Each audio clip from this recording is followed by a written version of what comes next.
Bueno, buenas noches. Me alegra volverlos a ver y sigue siendo para mí emocionante y retador estar aquí esta noche. Me disculpo, creo que el miércoles pasado fui muy rápido, les di muchos textos bíblicos, ya los vamos a solucionar, les vamos a hacer llegar el material. Hoy espero no ir tan deprisa, aunque hoy van a haber algunos retos especiales en el desarrollo de este tema de la Trinidad, que es un tema complejo, pero es un tema importante para la fe. La semana pasada les hice la introducción, hablamos de la doctrina, porque es importante estudiar doctrina, sigo afirmándolo, lo seguiré afirmando. Como iglesia necesitamos profundizar en entender la doctrina. Entendiendo, no entender doctrina solo por entenderla, por hacernos sabios, por tener un vocabulario teológico, técnico, sino entender doctrina como una manera de conocer y ser responsables en nuestro estudio y la vivencia de nuestra fe. Porque para eso es que se hace verdaderamente doctrina. Para eso es que estudiamos teología. No para tener un título, no para poder usar palabras como parusía o supralapsarianismo, palabras así todas, wow, teológicas y muy doctrinales. No. Uno estudia teología para poder tener una comunión más sólida con el Señor. Y eso es responsabilidad de todos los creyentes. La doctrina no es un campo exclusivo para los pastores, para los teólogos, es para toda la iglesia. Por eso la semana pasada les hablé de la importancia de la doctrina y les dije que para el tema de la Trinidad habían dos acercamientos básicos, ¿los recuerdan?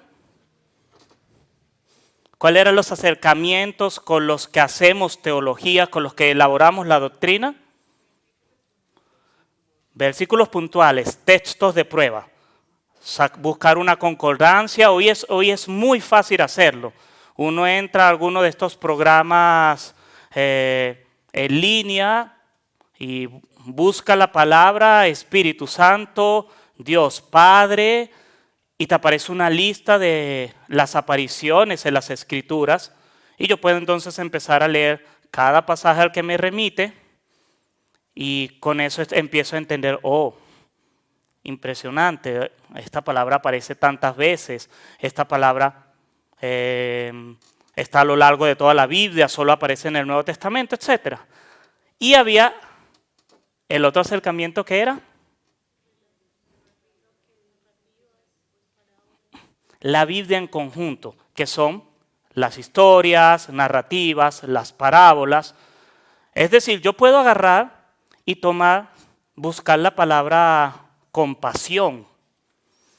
Y a lo largo de toda la Biblia, ver los pasajes donde dice compasión y me formo una idea. Pero también puedo estudiar compasión desde el buen samaritano. Y leo la parábola, la estudio y digo, wow, Dios habla de la compasión de esta manera. A eso me refiero cuando hablaba de narrativas o lo que yo llamo la Biblia en conjunto, el relato bíblico en general. Esos dos acercamientos van de la mano, no son excluyentes. No es que tú tienes que elegir uno, tienes que elegir los dos. Porque les decía que los textos de prueba, un texto te dice una información muy puntual y a veces vamos a necesitar todo el contexto o toda la revelación para aclarar de qué trata esto. Y les citaba el ejemplo de los pasajes de primero de Samuel, que por ejemplo hace poco estaba leyendo en mi devocional cuando el Señor le dice a Saúl, ve y mata a los amalecitas, a los niños, a las mujeres, destrúyelo todo. uno ve y mata, uno tiene que, para poder entender ese pasaje, tienes que ver todo lo que Dios dice en la Biblia sobre la justicia, sobre su juicio, para no caer en el error de decir, entonces Dios justifica el asesinato y el exterminio de pueblos contra pueblos y la guerra, y no queremos llegar a eso. Necesito ambas cosas. Hoy vamos a ver cómo se ve la doctrina de la Trinidad a través de un relato, de un pasaje de las Escrituras, una predicación muy trinitaria. Y el ejercicio va a tener dos fines.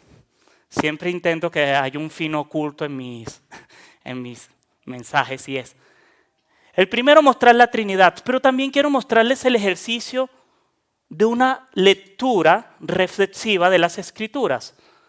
De leer buscando la doctrina, buscando lo que el Señor quiere estar revelando a través de las Escrituras.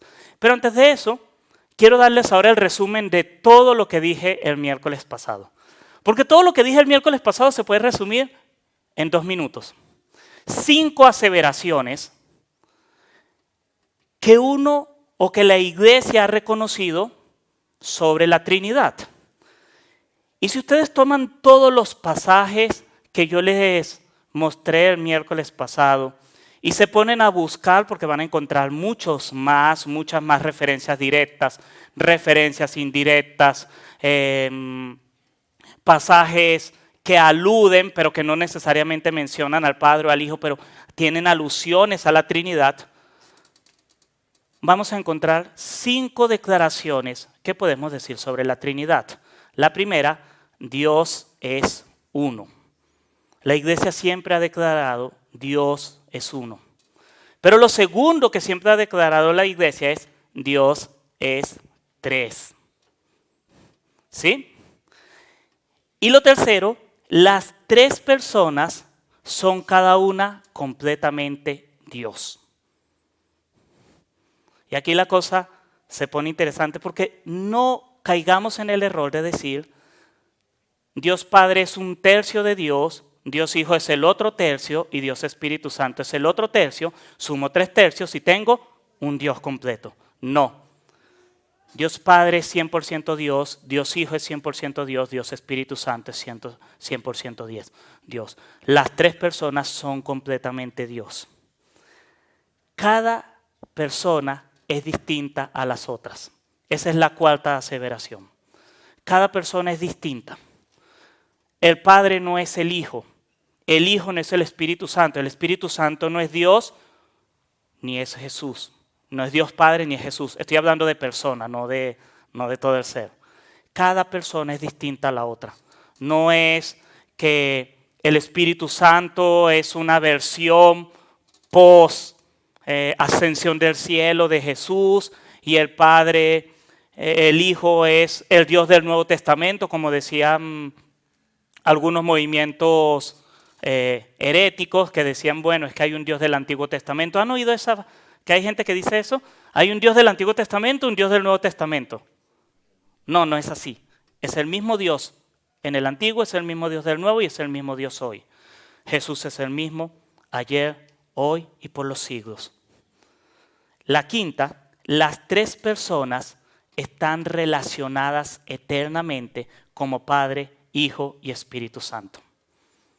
Esas 5 aseveraciones es lo que la iglesia ha declarado más o menos, o ha declarado formalmente desde el siglo IV, finales del siglo III hasta ahora. Hay un solo Dios, ese Dios es 3 personas, las 3 personas son completamente Dios, cada persona es distinta de la otra, y eternamente las 3 personas han existido como Padre, Hijo y Espíritu Santo. Y aquí es algo importante con estas aseveraciones. Se deben afirmar, nada más. Más adelante hablaré un poco de los credos, pero los credos no quieren explicar esto. Esto necesita un acercamiento humilde y que reconozca el misterio que hay ahí. Porque si yo me pongo a pensar, bueno, pero la primera dice que hay un solo Dios. Luego que ese Dios es 3 personas. Entonces 3, 1, que todos los 3 son Dios, pero que son diferentes. Aquí necesitamos humildad y decir, miren, no lo entiendo. Es difícil de explicar, pero también tengo que reconocer que eso es lo que dice la palabra de Dios. Y recuerden que comencé el miércoles pasado y es bueno recordarlo. Nosotros tenemos siempre que afirmar que Dios ha hablado a través de su palabra y que esa palabra es verdad. Y si nosotros no la entendemos, es más por una falla nuestra, una dificultad en nuestro conocimiento que es limitado, que porque Dios se haya equivocado, porque Dios no esté siendo claro. La Trinidad es un misterio que tenemos que reconocer. Como Dios existe en 3 personas, no son 3 dioses tampoco, es un solo Dios y es 3 personas. Esas afirmaciones tenemos que defenderlas, creerlas, no darle mucha vuelta, no intentar explicar y decir, bueno, es que 3 personas porque es como si... No. Por ejemplo, y esto lo digo porque por ahí oí una pregunta de ese estilo. Cuando Jesús estaba en la tierra, ¿cómo se comportaba? ¿Como Dios o como hombre? Como ambas a la vez. Explíquenme cómo, no sé. Pero la Biblia, el Nuevo Testamento dice claramente que ambas cosas pasaban. Viene Jesús caminando, hay un montón de gente, lo toca una mujer y ¿qué dice Jesús? No sabía. Pero está Jesús enseñando y le bajan un paralítico y dice, él sabía lo que había en sus corazones. Es Dios y hombre a la vez. No es que tenía un switch que decía, este ratico voy a ser hombre y después voy a pasar el switch y soy Dios. No. Dios omnisciente que ve los corazones y un hombre con las limitaciones que tiene cualquier hombre. 100% Dios, 100% hombre. A eso es lo que me refiero. Yo digo, lo dice la Biblia. Yo creo que la Biblia es la palabra de Dios. No voy a buscar poner a pelear estas cosas. Sencillamente tengo que reconocer que esa es la revelación de un Dios que habita en luz inaccesible. Un Dios que va más allá de nuestro conocimiento, un Dios que es mucho más grande y mucho más sabio que nosotros. Necesitamos entonces afirmar eso.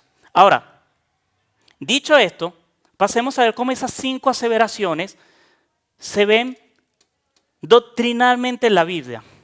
Y lo vamos a ver a través de un pasaje. Yo la semana pasada les dejé la pregunta. ¿Cuál es el discurso trinitario más largo de la Biblia? ¿O no sabían que había un discurso trinitario en la Biblia?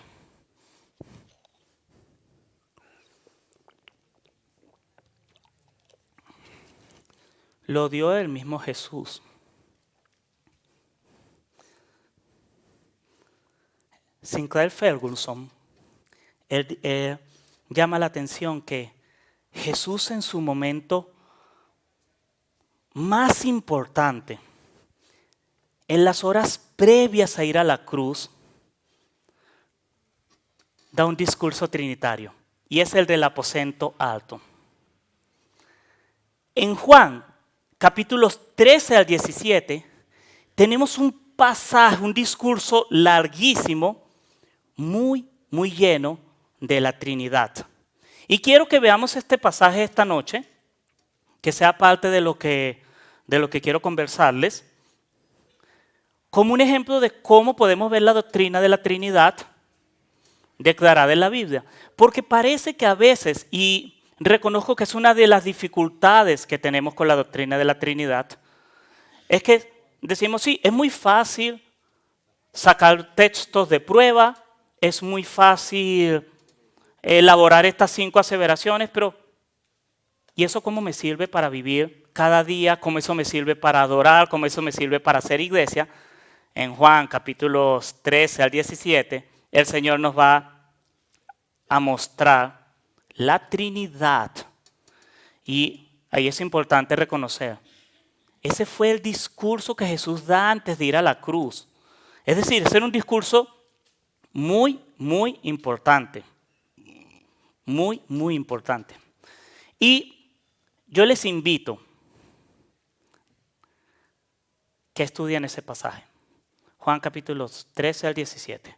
Lo estudien con detenimiento. Solo me da para hacer ahorita como la presentación así, el bosquejo general, mirando la Trinidad. Pero ahí hay muchas cosas que también se pueden ver, cómo la Trinidad se relaciona con su iglesia, cómo la Trinidad se relaciona con su pueblo, con el individuo, cómo nos debemos relacionar nosotros porque tenemos una relación con la Trinidad. Esas son cosas que ustedes pueden estudiar.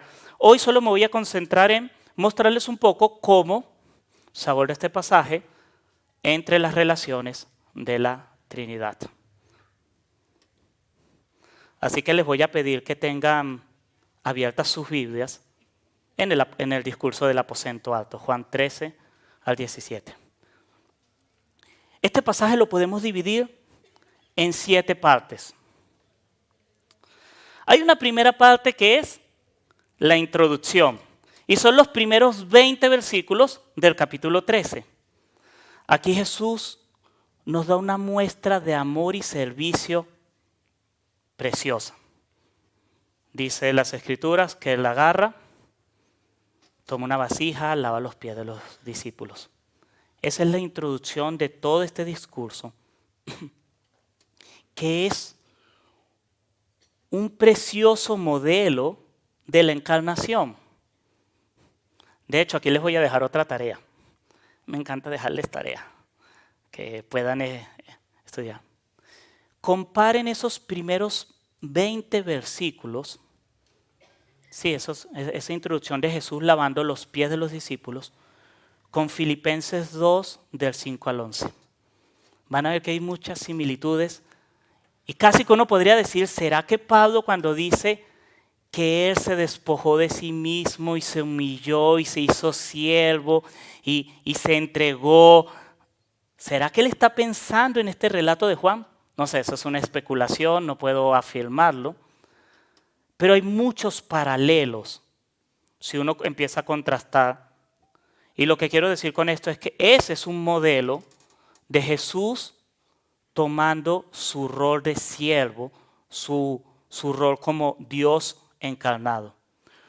En segundo lugar, hay una pequeña sección que podríamos denominar la identificación del traidor, que son los versos 21 al 30 del capítulo 13.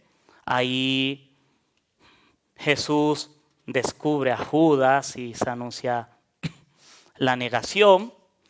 Y ahí es como donde ocurre el clímax de este pasaje. Juan 13 al 17 es uno de los pasajes de la Biblia para mí con mayor carga emocional. Es Jesús que se está preparando para ir a la cruz. Así que hay muchas emociones. De hecho, ese pasaje esa sección comienza con Jesús se angustió en el espíritu. Luego, del verso 31 del capítulo 13 al verso 14 del capítulo 14, Jesús les va a dar unas palabras de ánimo y consuelo. Esa sería la tercera sección. Unas palabras en las que Jesús empieza a animar a los discípulos. Y es muy interesante que Jesús es el que va a la cruz, es el que está angustiado, pero es el que empieza a animar a los discípulos. En cuarto lugar, está la promesa del Espíritu Santo, los versos 15 al 31 del capítulo 14. La vid verdadera es la quinta sección, versos 15:1 al 16:6, ese pasaje que seguramente todos hemos oído, hemos escuchado. En sexto lugar, la obra del Espíritu Santo, el capítulo 16, versos del 7 al 31. Y por último, en el capítulo 17, los 26 versos, la oración pastoral. Ese sería un recorrido rápido por este discurso. En este discurso,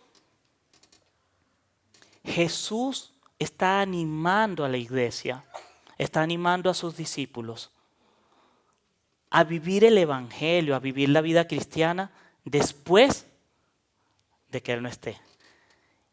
Y es en esas palabras donde vez tras vez Él va mostrando cómo el Dios Trino, Dios Padre, Hijo y Espíritu Santo, obra para mantener, preservar y edificar a su iglesia. Por eso decía al principio que la doctrina de la Trinidad puede decirse que ahí está el corazón del Evangelio.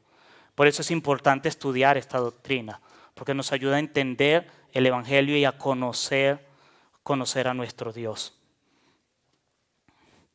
El capítulo 17 es una oración, de hecho una oración que trasciende, llega hasta nosotros. Es preciosa esa oración porque ahí es donde está, no solo ruego por ellos, sino ruego también por los que han de venir. Y esa oración de alguna manera afirma, resume y pone en práctica todo lo que Él va a haber dicho desde el 13 al 16. Entonces, tenemos este largo discurso de Jesús. ¿Cómo se ve la Trinidad? Por la manera en la que Jesús se refiere al Padre, por la manera en la que Jesús presenta su relación con Dios Padre y con el Espíritu Santo.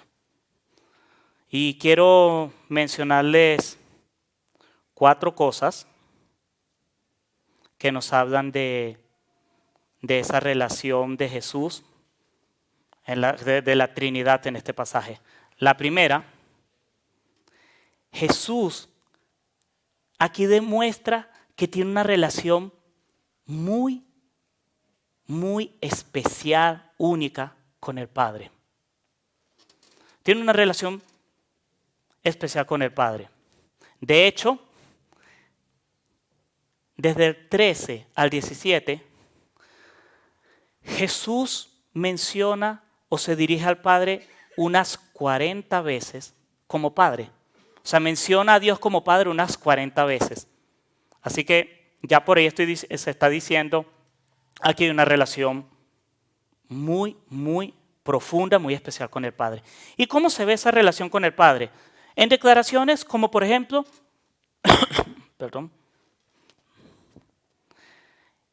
que Jesús fue enviado por el mismo Padre. En pasajes como el verso 3 del capítulo 13, la sección 19 al 20, 14, 28, 16, capítulo 16, versos 27 al 27, 17, 3, versos 13, 8. Y podemos leer uno de estos pasajes para mostrar la 13, 19 al 20. Él dice, se los digo desde ahora antes de que pase, para que cuando suceda crean que yo soy. En verdad les digo que el que recibe al que yo envié, me recibe a mí, y el que me recibe a mí, recibe a aquel que me envió. Una y otra vez Jesús va a repetir en este pasaje esas relaciones. Yo fui enviado, el Padre me envió, yo les envío el Espíritu Santo. Y es esa afirmación, Jesús procede del Padre. Él está con el Padre. Y uno podría pensar entonces, bueno, claro, esto lo que está diciendo es, Jesús fue enviado como delegado, fue enviado como mensajero, como, no sé, un representante de Dios. Pero también hay otros pasajes dentro de este discurso que afirman que Jesucristo y Dios Padre son uno. Son Dios. Y aquí estamos, son un mismo Dios, aunque en 3 personas. Y podemos ver pasajes como 13, 19, lo leí hace un momento, que esta palabra y ese yo soy, sepan que yo soy. ¿A qué él está haciendo eco a los lectores?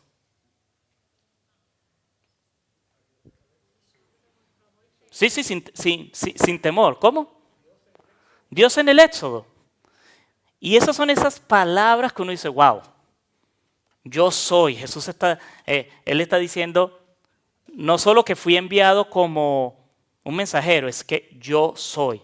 Y eso para un lector judío era en decir, wow, esto es osado. Él está diciendo la palabra que en Éxodo, con la cual Dios se identifica. Yo soy el que soy. Y en Juan eso aparece muchas veces, los yo soy. Y son declaraciones de la deidad de Cristo. Así que ahí está el yo soy, pero también están pasajes como 16:32, si alguien lo puede buscar y lo lee. 16, Juan 16, verso 32.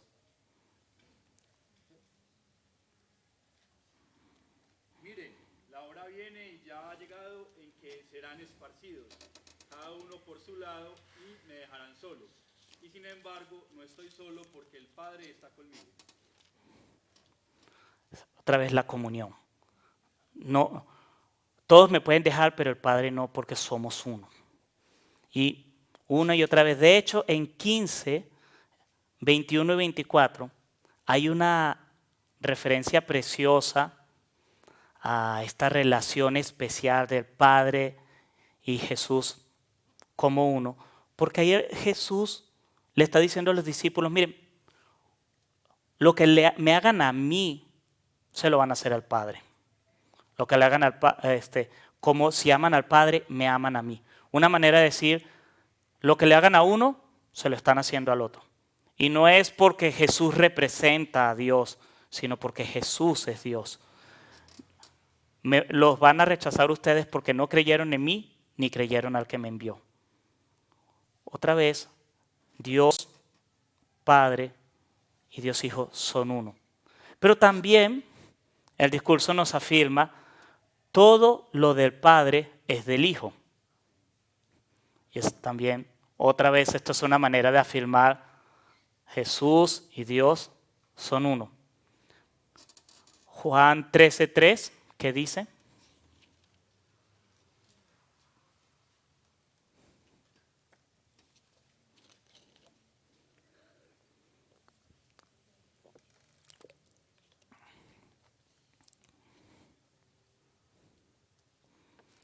Jesús, sabiendo que el Padre había puesto todas las cosas en sus manos y que de Dios había salido y a Dios volvía, se levantó. Todas las cosas fueron puestas en las manos de Jesús. Y una otra vez a lo largo del pasaje, 16:15 o 17:2, se vuelve a afirmar la misma idea. Jesús tiene la autoridad y tiene todo el poder de parte del Padre. Así que toda esta idea empieza a mostrar, sí, aquí también se está diciendo a través de todo el relato, y sí sería mucho más interesante leer varias veces todos estos capítulos y marcar estos pasajes y ver cómo Jesús está entretejiendo en el discurso esta idea, yo soy Dios, yo estoy en comunión con el Padre, yo tengo una relación especial con Él. Y por último, el Padre es revelado en el Hijo. Solo podemos conocer al Padre a través del Hijo. Y están estos pasajes en Juan 14:6-9 o el 17:13 en los que dice, solo yo revelo al Padre, me conocen a través del Padre. Y esto solo estoy tomando estos pasajes porque también más adelante en Juan lo dice, el que me conoce a mí, conoce al que me envió. Así que hay una relación especial y Jesús quiere que sus discípulos lo sepan. Y es importante que nosotros también lo sepamos. Hay una relación especial entre Jesús y el Padre. Así que esta visión de una relación especial entre Jesús y el Padre nos afirma esta verdad, Jesús es Dios.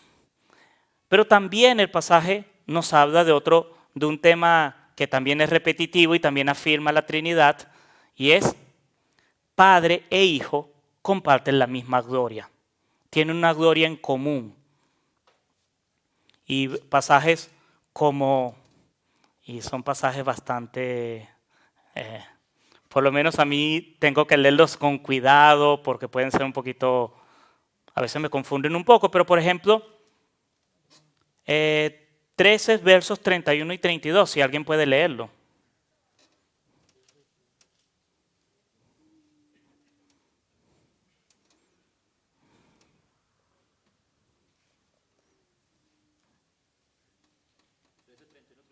Ujú. Entonces, cuando salió Jesús, dijo, ahora es glorificado el Hijo del Hombre, y Dios es glorificado en él. Si Dios es glorificado en él, Dios también lo glorificará en el mismo día y lo glorificará enseguida.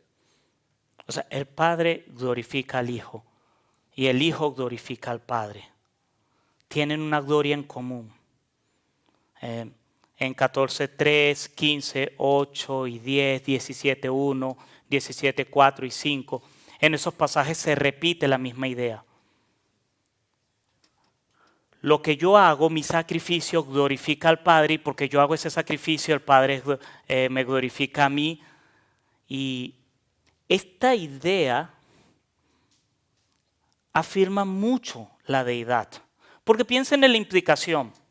Para que Dios te glorifique a ti por lo que tú haces, ¿qué tipo de obra tienes que hacer tú? Las obras de Dios. O sea, tienes que ser Dios. O sea, de alguna manera otra vez este pasaje está diciendo, Jesús tiene la gloria de Dios.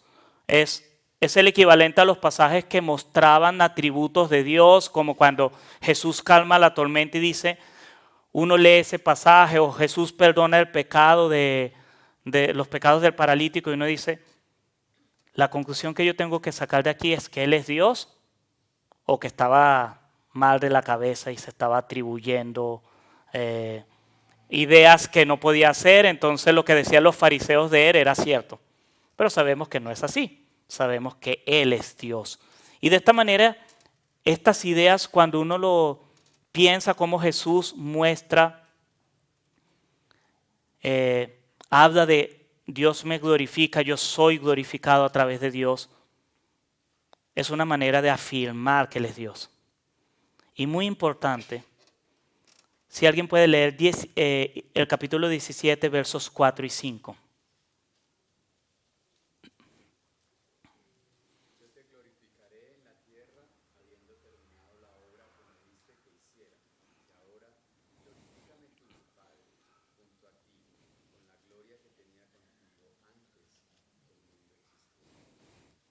La gloria de Jesús no es por encarnarse, no es por la cruz, estaba antes de la fundación del mundo. Él es glorioso. La cruz muestra esa gloria, pero no es que antes Él no tenía gloria y se ganó la gloria al hacer eso. Y esto es importante porque aquí uno termina diciendo es que Jesús es Dios porque tiene gloria desde la eternidad. Él ha estado vestido de gloria desde antes de la fundación del mundo. Siempre ha estado en gloria. Es una gloria eterna. No es una gloria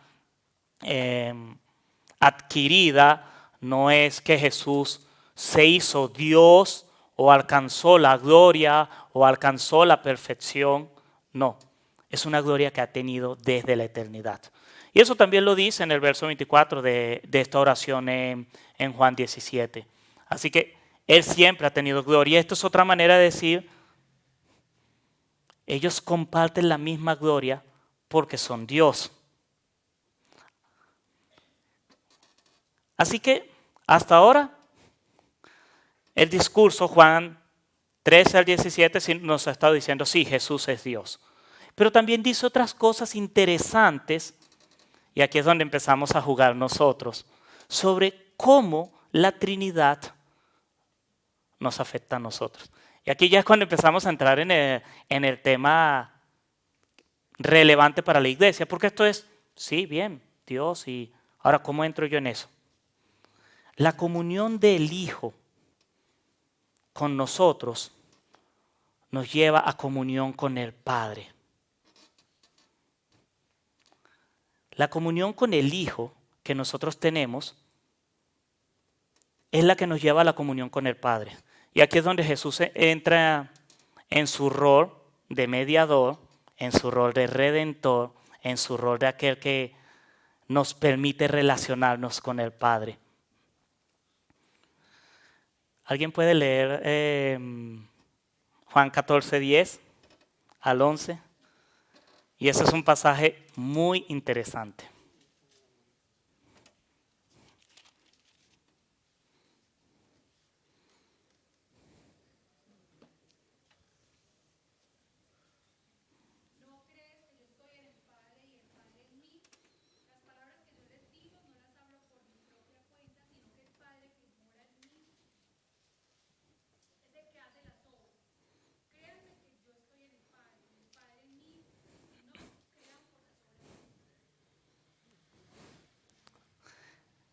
Dios está en Cristo, Cristo está en Dios. A eso se le llama circunmincesión. Fácil, una de esas palabras que les decía teológicas. Es una manera de decir, básicamente, uno está dentro del otro, están mutuamente, y eso no lo podemos entender. Pero sí está diciendo, el Padre está en el Hijo está en el Padre. Y es una manera, otra vez, que está afirmando, Dios e Hijo son uno. Pero aquí es donde está lo precioso de este asunto. Juan 15, 10. Si guardan mis mandamientos, permanecerán en mi amor, así como yo he guardado los mandamientos de mi Padre y permanezco en su amor. En Juan 15, Jesús está diciendo algo más o menos como, la relación que ustedes tienen conmigo es como un modelo de la relación que yo tengo con el Padre. Esa comunión que yo tengo con el Padre, ustedes la tienen conmigo. Y eso es una cosa preciosa. Es una cosa preciosa que nosotros podemos llegar a ese nivel de relación con nuestro Dios. Que podemos decir, tenemos comunión con el Dios del universo. Una comunión profunda, una comunión íntima, como Él la tiene con su Padre. Eso es una cosa maravillosa. Eso es una cosa que, gracias a la obra de Jesús, a su relación con nosotros, nosotros nos relacionamos con el Padre, porque Él está en el Padre. Pero también vemos cómo la Trinidad nos permite relacionarnos con Dios en pasajes como 14, 13, 16, 23, 24 y 16, 26, 27, en los que se repite la idea de todo lo que pidan en mi nombre, el Padre lo va a hacer. Y Él dice inclusive, llega a decir en ese discurso, y el Padre lo va a hacer porque los ama, porque ustedes me han amado. Otra vez, la comunión que muestra el Hijo con el Padre, la comunión que nosotros tenemos con el Hijo, nos permite relacionarnos con el Padre. Y esa es la idea que se resalta más en el capítulo 5, cuando toma la imagen de mi Padre es el labrador y Jesús es la vid. Y establece esa relación en la que Dios, obrando a través de Jesús, nos bendice a nosotros. Nosotros somos los pámpanos. Así que sí, la Trinidad sí explica nuestra relación en el Evangelio con Cristo, nuestra relación en el Evangelio con Dios, nuestra relación en el Evangelio. No es una doctrina aparte, sino es una doctrina que nos permite entender el Evangelio. Ahora, ¿qué del Espíritu Santo? Bueno, este capítulo, esta sección, también habla mucho del Espíritu Santo. Así que hemos visto, obviamente está Jesús, es la voz del discurso, pero también está diciendo lo que Él va a hacer. Está el Padre al que Él está haciendo esas referencias. Tengo una comunión con Él, estamos en comunión. Lo que ustedes me pidan, Él lo va a hacer porque me ama. Si ustedes permanecen en mí, permanecen también en el Padre, todo eso. Y también habla del Espíritu Santo. ¿Cómo habla del Espíritu Santo? Nos recuerda que el Espíritu Santo también es enviado de parte del Padre y del Hijo. Así que el Espíritu Santo también es Dios, viene del Padre y del Hijo. Juan 13:3, 14:15 al 16, 15:26 son algunos de los pasajes en los que nuevamente, varias veces, Jesús repite, yo les enviaré, el Padre y yo les enviaremos. Pero también, y aquí se empieza a mostrar el rol del Espíritu Santo dentro de la Trinidad. Y es que el Espíritu Santo es el que va a garantizar la permanencia en la verdad. Él les dice, miren, en el capítulo 14, los versos 19, 20, 26, 16, 8 y 10, Él está repitiendo la idea. Quizás eso ustedes no lo entienden ahora, pero lo van a entender porque el Espíritu Santo les va a recordar las palabras que yo les he dicho. El Espíritu Santo los va a llevar a toda verdad. El Espíritu Santo les revelará. Así que el Espíritu Santo es el que asegura que nosotros permanezcamos en la verdad y que conozcamos. Pero también el Espíritu Santo toma del Padre la misma idea que se dice entre el Padre y el Hijo. Todo lo mío es suyo, yo tomo de Él. El Espíritu Santo hace exactamente lo mismo. Toma del Padre y nos lo da directamente. Eso lo aparece en el capítulo 16, versos 14 y 15. Y lo más importante, el Espíritu Santo es el que va a cumplir la promesa que aparece en 14:23, cuando nos dice, si alguien me ama, guardará mi palabra y mi Padre lo amará, y vendremos a Él y haremos con Él morada. El Espíritu Santo es el que cumple esa promesa. La presencia del Espíritu Santo es la presencia de Dios Padre y Dios Hijo en nuestras vidas. Ahí se cumple la promesa de no dejarnos huérfanos, de que Jesús, cuando Él dijo, no los dejaré huérfanos, les enviaré un consolador. Y eso también aparece en el capítulo 17, versos 23 y 26 también. Esa idea de que en Jesucristo, en el Espíritu Santo, en la promesa del envío del Espíritu Santo a su iglesia, se está cumpliendo la presencia de Dios Padre y de Dios Hijo. Y aquí quiero otra vez hacer una aclaratoria importantísima, una nota importante.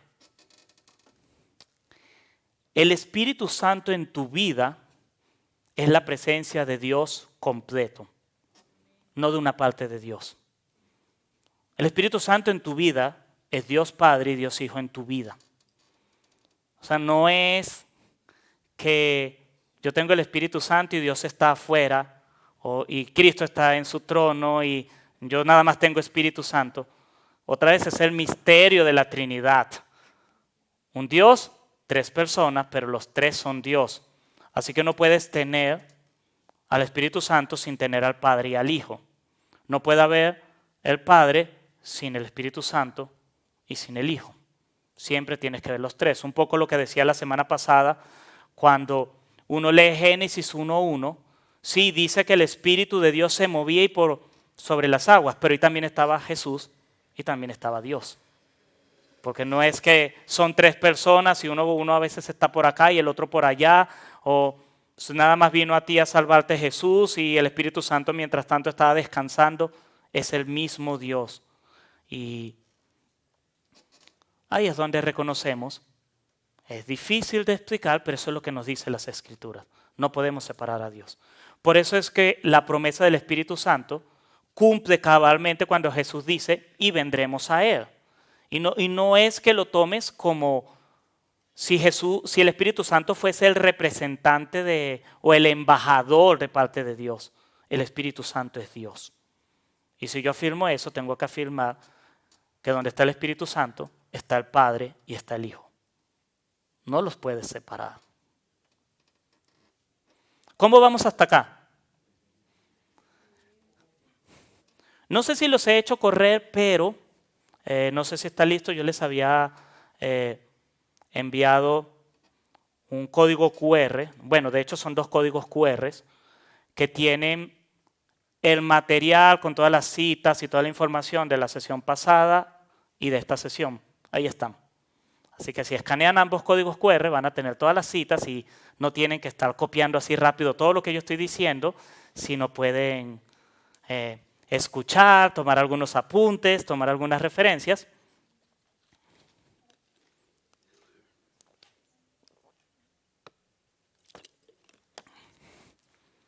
Y así aprovechan y completan las citas. Las citas no están completas, porque realmente son muchas. He tomado como muestra la mayor cantidad posible, pero no he querido ser exactamente riguroso porque mi tendencia natural va a ser a querer decirlas todas y los voy a hacer correr mucho más. Entonces, en resumen, en Juan 13 al 17, Jesús está mostrando, está revelando un Dios trino, Dios Padre, Hijo y Espíritu Santo, que están colaborando, se están relacionando entre sí para salvar a una iglesia, a sus escogidos. A esto se le llama la economía de la Trinidad.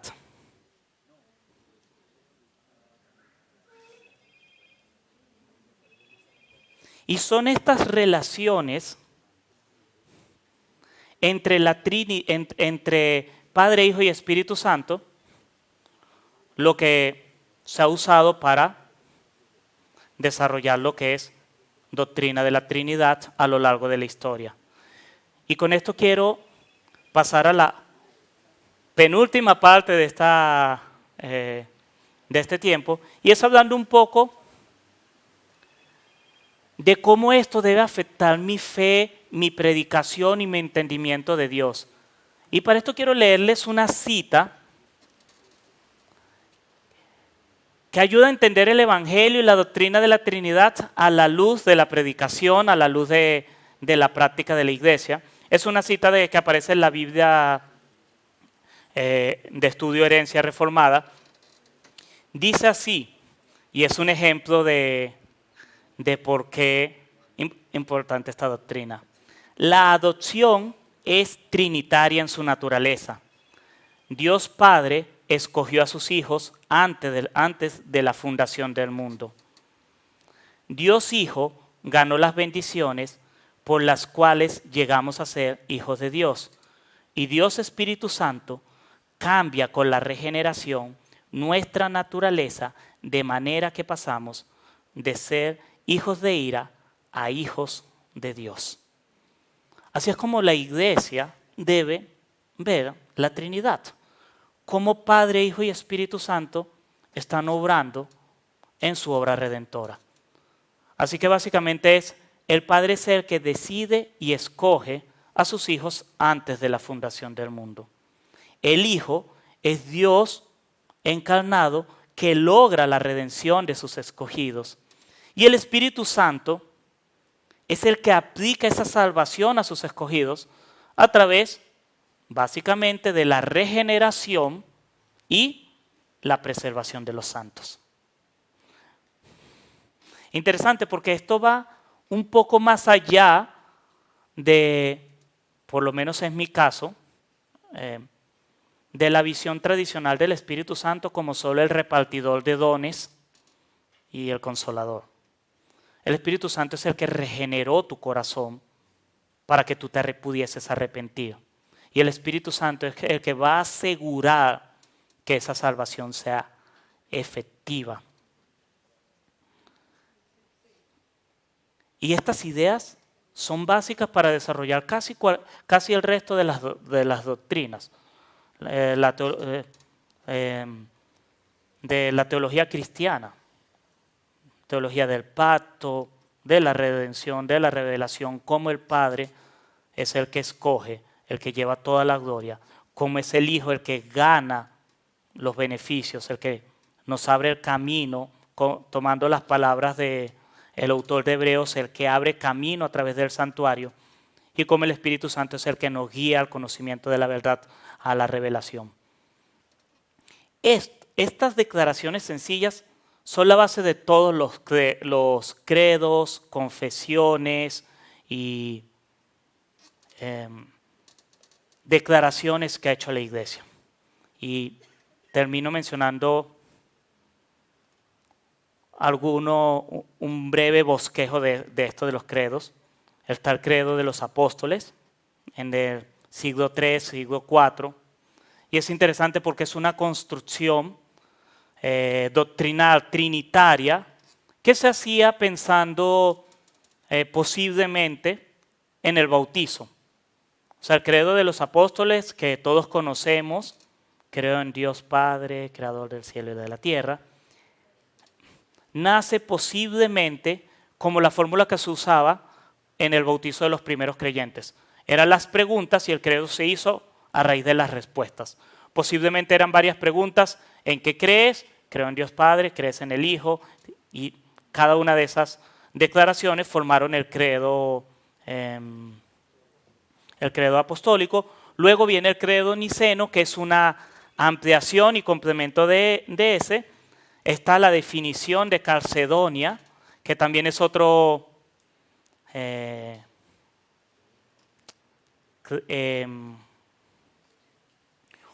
credo más ampliado y que les recomiendo que lo lean.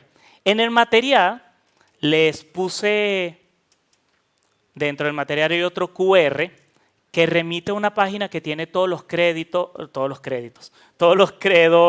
confesiones, tiene el catecismo, tiene, digamos, un cuerpo de documentos doctrinales clásicos de la Iglesia.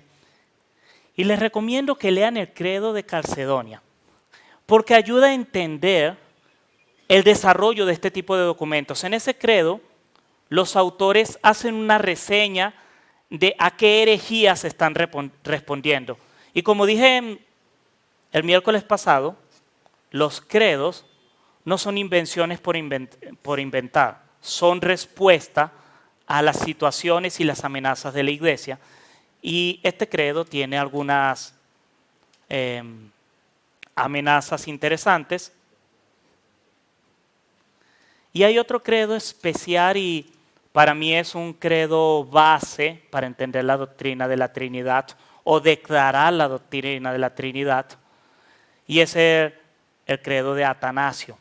Atanasio fue un hombre que vivió en el año 320, 350, creo que murió en el 326, es que fue hace mucho, no me recuerdo.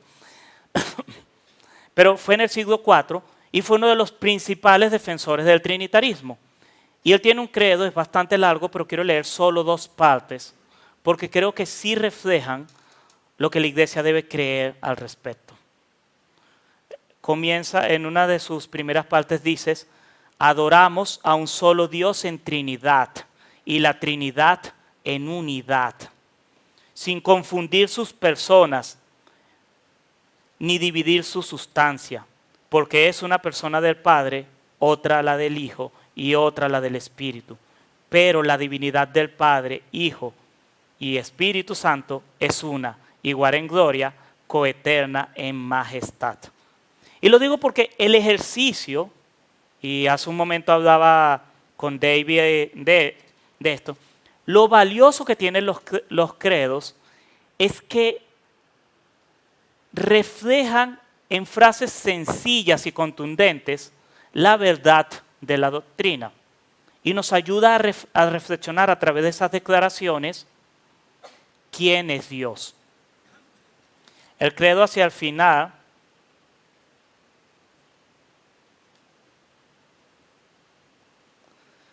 dice: de manera que en todo, como quedó dicho antes, debemos adorar su Trinidad en su unidad y su unidad en su Trinidad. Por tanto, el que quiera ser salvo debe pensar así en la Trinidad. Esa es mi invitación a que piensen en la Trinidad. Piensen en otros pasajes de las Escrituras cómo muestran a la Trinidad. Por ejemplo, este mismo ejercicio que hice con Juan 13 al 17. Tomar un pasaje de las Escrituras y ver cómo se habla del Padre y cómo el Padre se relaciona con el Hijo y cómo la relación de ellos bendice a su iglesia. Y luego aparece el Espíritu Santo. Se puede hacer con otros pasajes de las Escrituras. A ver, ¿qué otro libro podrían hacer? Que también es trinitario. Es más, espero que ahora empiecen a ver a la Trinidad cada vez que lean la Biblia. Y no forzándola. De hecho, era el libro que a mí me hubiese gustado presentar hoy. Pero es todo un libro de la Biblia. Hebreos. Hebreos comienza declarando: Dios ha hablado. Y después dice que es por el Espíritu. Y después es el Hijo. Y claro, Hebreos es un libro más cristológico. Enfatiza más la figura de Jesús como Señor. Pero en Hebreos pueden ver también las relaciones entre Padre, Hijo y Espíritu Santo. Y siempre se va a ver el mismo esquema más o menos. Dios Padre es el autor de la salvación, de la elección de su pueblo. El Hijo es el enviado a hacerla materialmente, a sacrificarse. Y es el Espíritu Santo el que obra a través de nosotros. Pero podemos ver la Trinidad, esa relación, constantemente. Y yo los invito a que hagan ese ejercicio. Un autor, lo he citado mucho, Sinclair Ferguson. Después les puedo decir qué libros son buenos para estudiar este tema. Él dice: Él quería que conociéramos a Dios en su eterna gloria y reconociéramos cuán grande Él es. Pero también quería que viéramos que el Dios cuyo ser no podemos comprender es también un Padre que nos ama, un Hijo que vino a morir por nosotros, un Espíritu que nos lleva al corazón de Dios y trae a Dios a nuestros corazones. La idea de estudiar la Trinidad es conocer a Dios de esa manera. O sea, es que yo pueda darle la gloria al Padre por su amor, celebrar la gloria del Hijo por su sacrificio y su señorío, y agradecer al Espíritu Santo porque es el que permite que yo pueda ir al Padre, que yo pueda tener una relación con el Hijo. Así que quiero terminar invitándote a que hagas 3 cositas. Primero, predica al Dios Trino. Y esto entraría en el apartado de aplicaciones de esta conferencia. ¿Qué puedo hacer con todo esto, esta información? Dios Padre, Dios Hijo, la Trinidad, el Padre es el que planea la salvación, el Hijo es el que la ejecuta y el Espíritu Santo es el que la hace posible en nosotros y garantiza, nos sella, como dice Efesios. Predica al Dios Trino. Cada vez que prediques, afirma estas ideas de la Trinidad. El Padre nos escoge, el Hijo nos redime, el Espíritu Santo es el que nos regenera. ¿Por qué? Lo que yo me he dado cuenta es que si nosotros no empezamos a involucrar lenguaje trinitario en nuestra predicación, en nuestra manera de hablar de Dios, nos va a ser difícil apropiarnos de esta doctrina. Nos va a ser difícil vivirla. Adora al Dios Trino. Y no estoy diciendo que tengas que buscar solo canciones que hablen de la Trinidad, porque por cierto hay muy pocas, lamentablemente. En eso la himnología no es, el repertorio musical no es muy... Pero intenta en tu adoración, ya sea tu adoración personal, en la adoración como iglesia, pensar: wow, la gloria al Padre, al Hijo, al Espíritu Santo. Intenta que la adoración sea trinitaria. Otra vez, mientras más yo use en mi adoración incluya estas ideas, estas declaraciones sobre Dios, sobre el Dios Trino, esto va a ser más parte de mi vida. Y quizás el tema que muchos han preguntado, ora al Dios Trino. Y no es y quiero ser aquí claro, no es porque es que debe ser así siempre y si no lo has hecho así está mal. Me remito a lo que dijo tanto Sinclair Ferguson como un autor que cité la semana pasada, es que Dios se ha revelado de esta manera. Y si Dios se ha revelado de esta manera, nosotros deberíamos predicar, adorar y orar a Dios de esta manera. ¿Cómo sería orar a Dios de manera trinitaria? Básicamente, por lo menos es la fórmula que yo más uso. No es mía, la aprendí de leer muchas oraciones de autores puritanos, de pastores puritanos. Es comenzando con la gloria del Padre, reconociendo el sacrificio del Hijo y pidiéndole al Espíritu Santo que te dé la gracia para vivir. Esa es una manera sencilla de intentar recordar esas tres cosas. Ojo, no es una camisa de fuerza. O sea, está bien si oras al Padre, terminas orando al Hijo, el Señor te va a escuchar. Pero nuevamente, si nosotros nos acostumbramos a usar ese vocabulario, si nosotros nos acostumbramos a reconocer la Trinidad, no solamente estamos dándole la gloria a Dios, sino estamos siendo más fieles a la revelación de las Escrituras. Y si queremos ser cristianos fieles, deberíamos caminar lo más cercano posible a lo que la Biblia ha revelado de Dios mismo. Si queremos conocer a Dios, si queremos glorificar a Dios profundamente en espíritu y en verdad, deberíamos hacerlo lo más cercano a como Dios se ha mostrado en las Escrituras. Y espero haber sido bastante persuasivo estas 2 noches de que la Biblia sí habla y sí revela un Dios trino, así que eso deberíamos considerarlo. Hay muchas otras maneras en las que uno podría pensar en la Trinidad. Cómo hacer cultos trinitarios, cómo hacer que las enseñanzas, escuela dominical, las enseñanzas con mis hijos, mis devocionales, piensen en la Trinidad. No sé, yo creo que eso es un tema que como iglesia debemos explorar. Mi experiencia como pastor es que yo llegué a la conclusión, yo tenía una muy pobre teología trinitaria. Era muy pobre la doctrina de la Trinidad. Y he estado intentando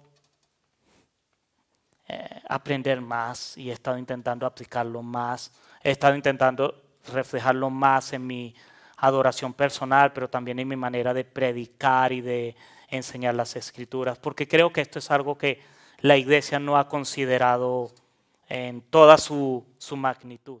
Vamos a tener este tiempo también de preguntas y respuestas. Bueno, Pastor Wilcar, acaba esta pregunta. Dice, si el Padre envía a Jesús, que morirá por nosotros, en el momento de la cruz, Jesús no estaba con el Padre y el Padre con Jesús. Voy a volverla a repetir. Si el Padre envía a Jesús, que morirá por nosotros, muriera por nosotros. En el momento de la cruz, Jesús no estaba con el Padre y el Padre con nosotros. Buena pregunta. Otra vez, y quizás esta es la parte, la lucha, y varias de las preguntas lo reflejan. Nosotros tenemos una lucha de ver a Dios como 3 personas separadas y que Dios ocupa un espacio. Entonces, si yo estoy en este asiento, nadie puede estar en este asiento. O sea, solo yo puedo ocupar este asiento. Esa es una ley de la física. O sea, no podemos estar en 2 personas en el mismo lugar a la vez. Y nuestra tendencia es ver a Dios de esa manera. La pregunta encierra el misterio de la Trinidad. Porque la Biblia ha revelado, Dios es uno, pero es 3 personas. Entonces yo tengo que jugar o tener siempre presente estas afirmaciones, aunque me parezcan contradictorias. Donde está el Espíritu Santo está Dios. Y si está Dios, es Padre, Hijo, Espíritu Santo. No puedo separarlo. Es como, por ejemplo, el tema de la muerte en la cruz. Dios murió. O sea, ya esa es una pregunta difícil de responder. Jesús murió. Eso significa Dios murió, pero Dios es inmortal. Y ahí está el misterio de la Trinidad. Ahí es donde tenemos que decir, esto es lo que dicen las Escrituras. Y por un lado dice Dios es inmortal, pero por otro Dios murió. Dios envió al Hijo, pero Dios está en medio de nosotros. Dios está en todo lugar. Y quizás algo que pueda ayudar a responder esto es que esta es la manera en la que Dios quiso revelarse. Quiso revelarse mostrándose como Padre que envía al Hijo. Y después el Hijo asciende y desciende el Espíritu Santo. Esa es la manera en la que el Señor se nos ha revelado y esa es la manera en la que nosotros debemos aceptar esa revelación. Muy bien, muchas gracias. Hay una pregunta más, esta me llamó mucho la atención y dice, si Dios detesta el pecado, ¿eso significa que el Espíritu Santo se va de nosotros cada vez que pecamos? No. La Biblia sí dice que nos exhorta a no contristar el Espíritu Santo. Así que nosotros podemos tomar acciones que hagan que el Espíritu Santo sí se entristezca dentro de nosotros. Y también la Biblia da a entender y muestra que Dios sí permite que el pecado sea una forma de juicio temporal en nuestras vidas. Pero no, nosotros no, por lo menos yo no creo que cada vez que pecamos el Espíritu Santo se va y viene. O sea, es como si fuese así, yo sería como una casa con la puerta batida por el viento. Se abre, sale, cierra, se abre, sale, cierra, se abre, sale, cierra. No creo que es así. Yo creo que es el Espíritu Santo permanece en los hijos de Dios. Y sí, los hijos de Dios podemos caer en el desagrado de Dios. Y citando la confesión bautista, caer en el desagrado de Dios y eso acarrear sufrimiento para nosotros, sufrimiento para otros. Pero al final, la obra del Espíritu Santo va a ser completa en los hijos de Dios y los hijos de Dios se van a levantar del pecado, van a ser restaurados. Eso no quiere decir que no sea fácil y que no sea doloroso, por eso es que no debemos pecar, deberíamos evitar el pecado, pero los hijos de Dios van a perseverar hasta el final. Eso es la doctrina de la perseverancia de los santos.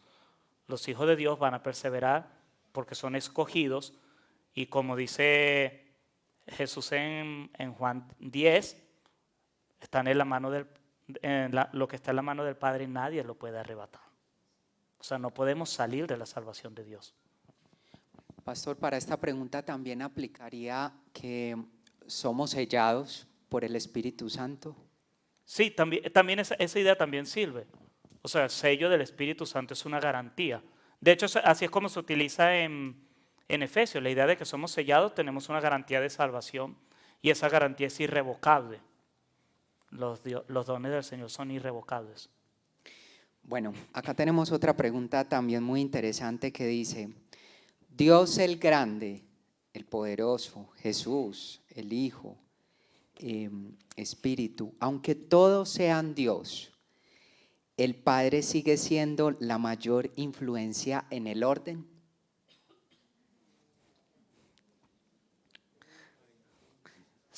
Eso me recuerda, se me olvidó decirles algo, creo que voy a tener que repetir toda la conferencia.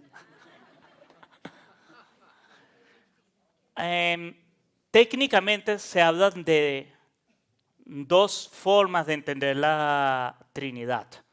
Trinidad ontológica, o sea, Trinidad por la esencia, por el conocimiento de Dios. Y en esas son totalmente iguales. Dios es igual al Padre, Dios es igual al Hijo, Dios es igual al Espíritu Santo. Y esta, que fue lo que yo más reflejé en esto, porque quizás es la parte menos filosófica y más práctica para nosotros, la Trinidad económica o la economía de la Trinidad. Y esto viene, económica no tiene que ver con dinero, que es Trinidad barata, tiene que ver de la palabra oikos, de donde viene economía, y se refiere a las relaciones, y es la manera en la que la Trinidad se relaciona entre sí. Y en la manera en la que la Trinidad se ha revelado y se relaciona entre sí para salvación, está el Padre, y Jesús lo dice, el Padre es mayor que yo. O sea, pero estamos hablando de la manera en la que la Trinidad obra la salvación, no en lo que es. En la esencia de Dios Padre, Dios Hijo y Dios Espíritu Santo son iguales, no hay jerarquía. No puede haberla, porque si no violaría el principio de que son el mismo Dios, la misma esencia. O sea, si yo establezco una diferencia, ya rompo la revelación de la Trinidad. Pero en la manera en la que Dios quiso revelarse Dios Padre, Hijo y Espíritu Santo, el Padre envía al Hijo. Ahí sí podría decir, hay una jerarquía. ¿Sí? O sea, esto sería más o menos, por ejemplo, estamos todos aquí, tenemos el mismo rango, pero decidimos hacer tareas diferentes para recoger. Y uno dice, yo voy a barrer, yo voy a recoger las sillas, yo voy a trapear. Y cada uno asume un rol diferente, aunque todos tenemos el mismo rango de ser miembros de la iglesia. Y no es que yo soy mayor y por eso yo muevo las sillas y tú eres inferior porque trapeas. No, tú te sometiste porque estás tomando un rol en el que era necesario. No sé si eso ayuda a aclarar un poco, confunde más, pero esta pregunta se responde así. Ontológicamente Dios no tiene jerarquía. En la manera en la que se ha revelado y obró, hay cierta jerarquía. Bueno, pastor, muchas gracias. Y una última pregunta, siendo las 8:30. Dice, ¿cómo podemos relacionar Mateo 28:19, bautizándolos en el nombre del Padre, del Hijo y del Espíritu Santo, con Hechos 2:38, que dice, bautícense todos ustedes en el nombre de Jesús? Buena pregunta, aunque... Sí, la pregunta completa es, ¿cómo podemos relacionar Mateo 28:19, que dice, bautizándolos en el nombre del Padre, del Hijo y del Espíritu Santo, con Hechos 2:38, que dice, bautícense todos ustedes en el nombre de Jesucristo? Hechos, ¿es Hechos qué? Disculpa. Hechos 2:38. Hechos 2:38. Siempre es importante Ir a la palabra. y ver un poco el contexto. Mateo, si es seguro, es el mandato de Dios a toda la iglesia, a todos los creyentes. Hechos 2.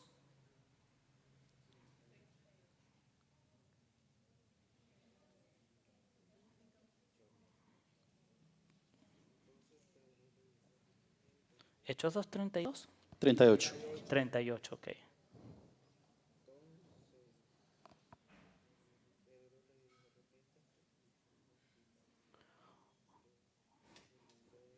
Ok.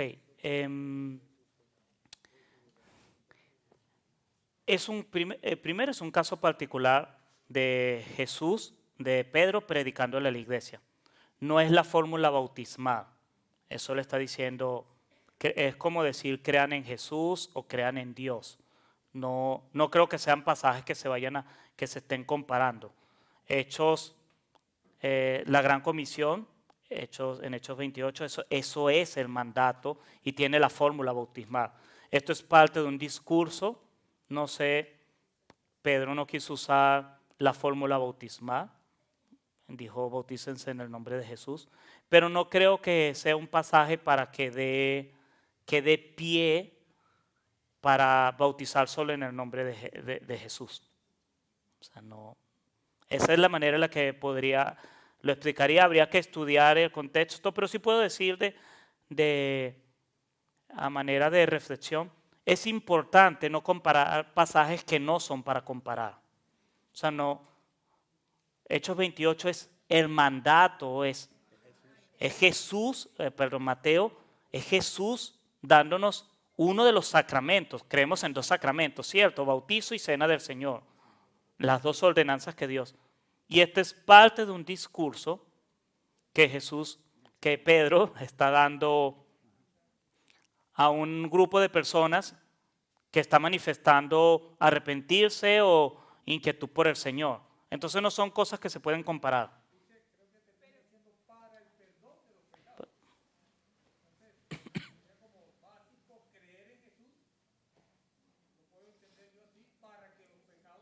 Sí, esa puede ser una línea de interpretación. Es decir, él está diciendo, bautícense en Jesús para el perdón de los pecados o crean en Jesús para el perdón de los pecados. Puede ser una manera de interpretar el texto. Pero no creo que está diciendo que está contradiciendo o está en contra del mandato de Jesús en la Gran Comisión.